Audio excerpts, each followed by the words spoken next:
Hey, shalom, shalom, shalom. I want to give all praises, glory, and honor to Yahweh, Ba'ashem, Shai, Ba'ashem, Kadash, double honors to the elders and apostles of Great Millstone, many blessings and salutations to the hopeful elect, the house of David, the Bayaf Dawadah, for whom these epistles are written for in these last days. Shalom to the elect. This is going to be a really, really quick lesson, but this is going into the times that we're in prophecy where America is going to start to bite off more than it can chew, and the other allies are going to start to turn on this whore. And it's written in the scriptures.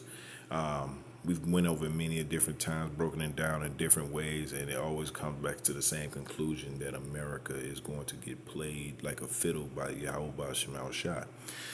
And let's get into it. This is from R2 News. It says coalition of the willing resolve eroding. And what does that mean? Coalition of the willing. That is the coalition led by, the so-called United States or America, right? And now trust is starting to erode within the seams, and everybody is starting to point fingers at each other. All right, so let's get into it. It says France and the UK reportedly show a weakening desire to deploy troops to Ukraine at recent talks. So now there's fractures being shown here.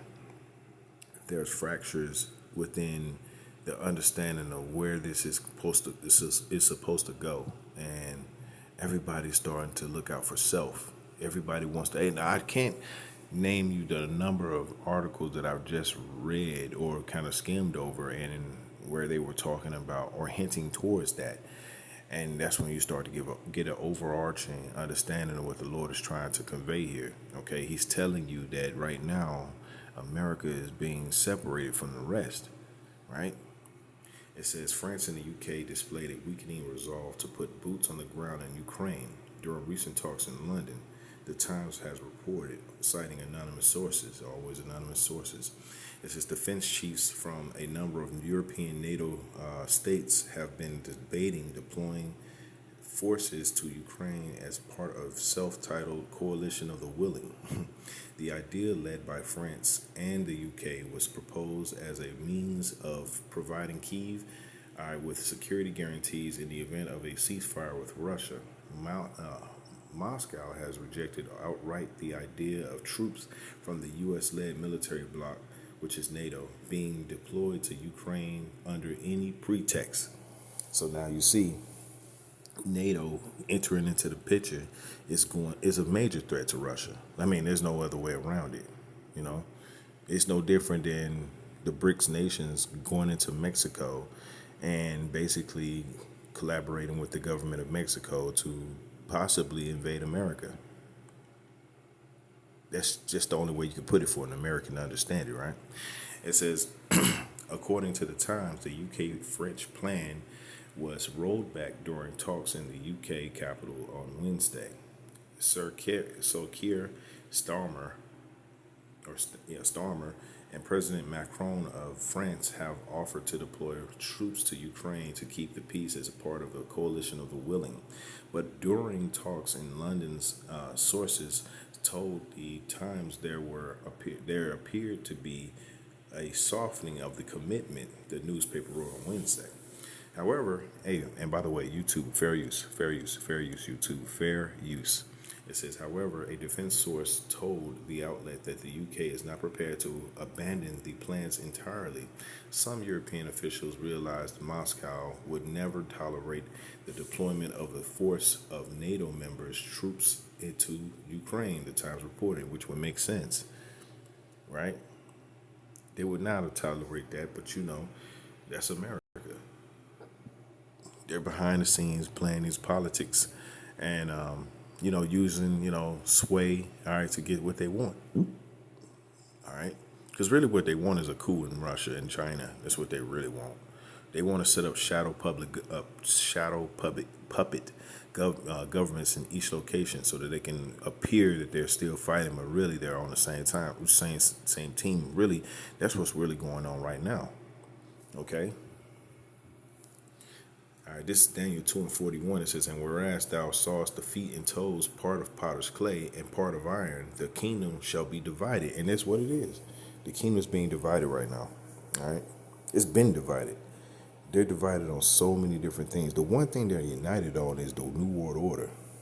They're united on the microchip being okay, the thing that ties them to the next new government overall. They're fighting over who's going to sit at the head of the table. That's all. It says, but there shall be in it of the strength of the iron, which is America's military, for as much as thou sawest the iron mixed with miry clay, and it's with debt. This whole entire system, the dollar is based upon debt. It's based upon favors. It's based upon IOUs, right?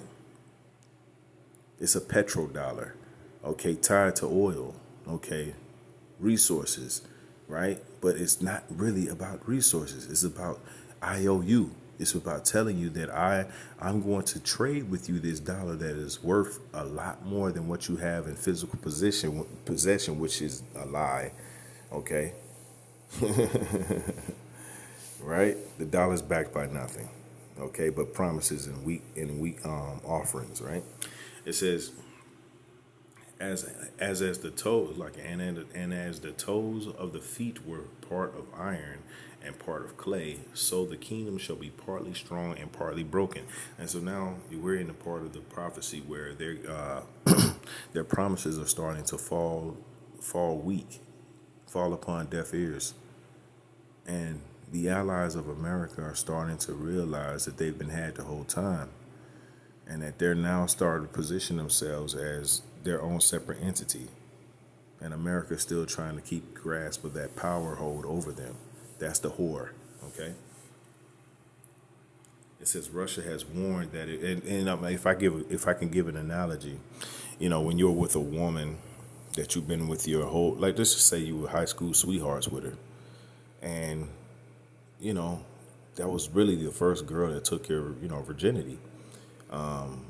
And she was kind of already a party girl anyway, but you were so in love with the fact that she was the first one to want to do that type of physical activity with you that you thought that she was the one. And back in high school, you pretty much just tied all your dreams and hopes to her.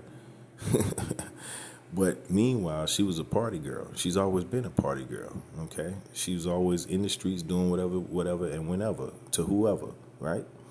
But you stuck around with her for years and years and years and years, and eventually you had a child with her, okay? And then you start to, turns out to be a daughter, and then you start to see her infuse her same party ways into that daughter, and you're like, no. You're going to start to want to matriculate away from that mindset, and you want your daughter to be raised up in a more stable environment. Meanwhile, your girlfriend / wife, who you've been with for multi years, who's been doing everything in the streets to whoever has the money, right? Now you're faced with a decision. Should you separate, or should you continue on because of the fact that this is where you've been, where this is what this is all for the most part. This is what these other countries are faced with. They're faced with the reality of, well, if we break away from this system, well, then what happens next? All they've known is Babylon the Great being in charge, America being in charge. Okay? It's the best analogy I could give at the time. It says Russia has warned that it would consider such a troop presence as a NATO deployment under the guise of peacekeepers or otherwise, and will treat it as a valid military threat. Moscow has repeatedly stated that NATO's eastward expansion and Kyiv's aspirations to join the military bloc are among the root causes of the Ukraine conflict, which I agree.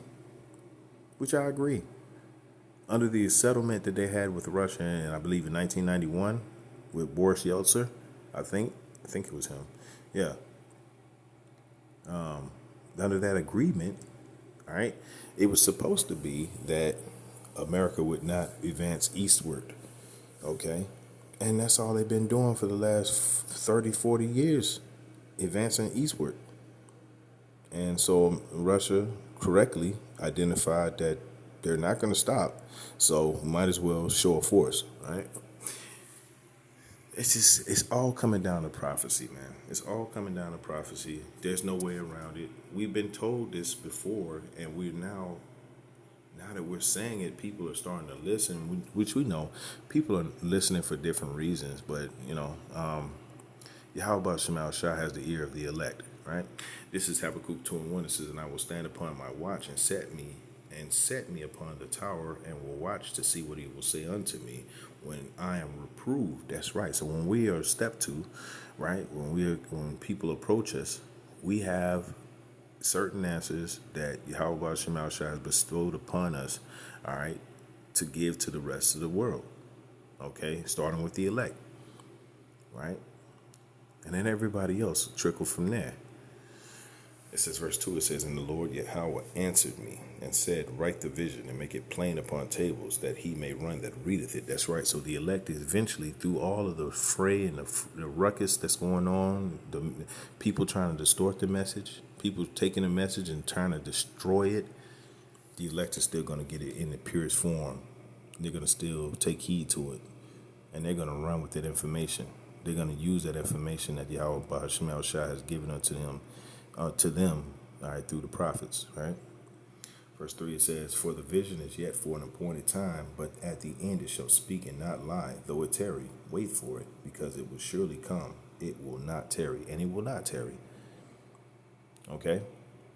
The message is that America will be separated from the other nations, and this will be a demonstration as to not to be to the rest of the nations as a so-called ally. Because with an ally like this, I mean, who the fuck needs enemies, right? It says, back in the article, it says the deployment of NATO troops in Ukraine could lead to a direct clash between the U.S.-led bloc and Russia, setting off the World War III. Russia's National Security Council Secretary and former Defense Minister Sergei Shoigu has said the troop deployment plan comes as EU states have floated a $840 million militarization plan for the bloc, citing a perceived threat from Russia. Moscow has repeatedly criticized the EU's continued flow of armaments to Ukraine, arguing that Western European nations appear more interested in prolonging the fighting rather than resolving the conflict diplomatically. And there ain't no diplomatic thing coming from this. Okay? The Lord is a man of war. He wants war. All right? If he wants war, that's what's going to happen. So America is that whore that is separated. They're trying now. Trump, under the Trump administration, which apparently I guess he's trying to run for 2028. Under the Trump administration, he's trying to bring back some type of talks or peace talks amongst Russia, because he understands World War III is the end.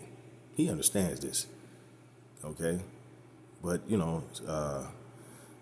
right now the toes are broken. Okay, there's a division. Okay, and the war is being singled out, and the other European nations, they're all saying, well, we want to destroy Russia. We want to take them out of power, so that they can't hurt anybody, so that we could do whatever the hell we want to do. Okay. The Lord says differently. The Lord says yes. He does want that. He wants the European nations to come up against, all right, Babylon the Great, and they will.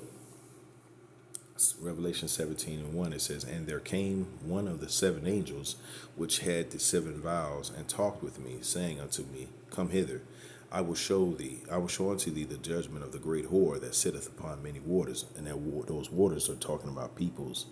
Okay? It says, "With whom the kings of the earth have committed fornication, and the inhabitants of the earth have been made drunk with the wine of her fornication." And the wine of her fornication is these different mindsets.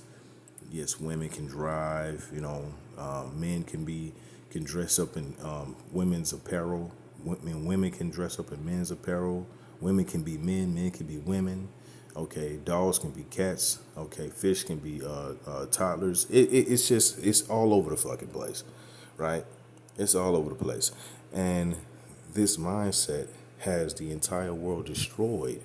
Let's get that in Isaiah. Okay? The entire world is absolutely destroyed, man. This is Isaiah 24:2. It says, and it shall be, as with the people, so with the priest, as with the servant, so with his master, as with the maid, so with her mistress, as with the buyer, so with the seller, as with the lender, so with the borrower, as with the taker of usury, so with the giver of usury to him. The land shall be utterly emptied and utterly spoiled, for the Lord Yahweh hath spoken this word. It says, the earth mourneth and fadeth away, the world languisheth and fadeth away, the haughty people of the earth do languish. That's right. So, starting with America, that mindset that they have given to the rest of the world, everybody else is partaking in it, and now they're starting to languish just like Americans, right? Verse 5, it says, the earth also is defiled under the inhabitants thereof. It says, because they have transgressed the laws and changed the ordinances and broken the everlasting covenant. That's right. So, led under the rulership of America, everybody else is taken onto this mindset, and now they're all destroyed too. This is a part of the wine that the scriptures were talking about here in Revelation 17, which is pissing everybody off. Okay? Everybody's all mad, and now the toes are broken, and there's separation, and everybody's fighting for that top crown. Okay? It says, therefore hath the curse devoured the earth, and they that dwell therein are desolate. Therefore the inhabitants of the earth are burned, and few men left. That's right. So, hey, we don't say you weren't warned. You weren't warned. You were warned. Everybody was warned. All right, now, reckoning, judgment, that's what's coming. Okay? That's what's coming. Reckoning and judgment. Okay? On a high level from the heavens. Okay? From the heavens are you going to receive what you have paid for. Your repentance. Okay? You will not get away with what the Lord deems as evil. Okay? You're not going to do this forever and ever and ever. It was set for an amount of time. Now you're in the time period where you're getting ready to pay for all the evil, wicked judgments that you've done throughout the entire earth. And he's going to use the other nations to do it against you. Okay? It says, verse 7, it says, the new wine mourneth, and the vine languisheth. It says, all the merry-hearted do sigh. The mirth of tabrets ceaseth, and the noise of them that rejoice endeth. The joy of the harp ceaseth. They shall not drink wine with a strong drink. It's like they shall not drink wine with a song. Strong drink shall be bitter to them that drink it. That's right. So the rest of the world is now starting to feel the ills of taking the side of America. And look, now you're at the precipice of World War III. Just that quick. You just got out of World War II not that long ago, and World War I before that, right? It's quite interesting how America thinks they're going to get out of this. You're not going to, okay? Jeremiah 51:7, it says, Babylon have been a golden cup in the Lord Yahweh's hand that made all the earth drunken. The nations have drunken of her wine. Therefore, the nations are mad. They're pissed off, starting with the allies. They've willingly given their kingdom over to Babylon, and now they're seeing it crumble. And nobody has any answers except for the prophets. Okay? This was spoken from the beginning, and now people are starting to come to terms that what we're saying was correct, but they just still have this itch in them to try to scratch, to try to prove us wrong, starting with our own people. And you're going to all be proven wrong. We're all going to tell you the truth. Oh, that's all we're doing. We just told you the truth. If you can't handle it, then you're not of that people. You're not of the number. Okay? That's just as simple as that. We're not going to take and hold your hand and act like, we're going to do you something, something different than we do anyone else. So, starting with the spirit and power of Yahweh Shema Shai, listen, understand that Yahweh Shema Shai has this thing all laid out. And if you can't get a part of it or on board with it, then there's nothing wrong with the message and there's nothing wrong with the Lord, right? So, interesting times we live in. Interesting times we live in. The coalition of the willing is breaking apart, okay, because the decision making started with the top. So with that, I want to give all praises, glory, and honor to Yahweh, Ba'ashem Al Shai, Ba'ashem Muhammad Kakadash, Shalom to the elect.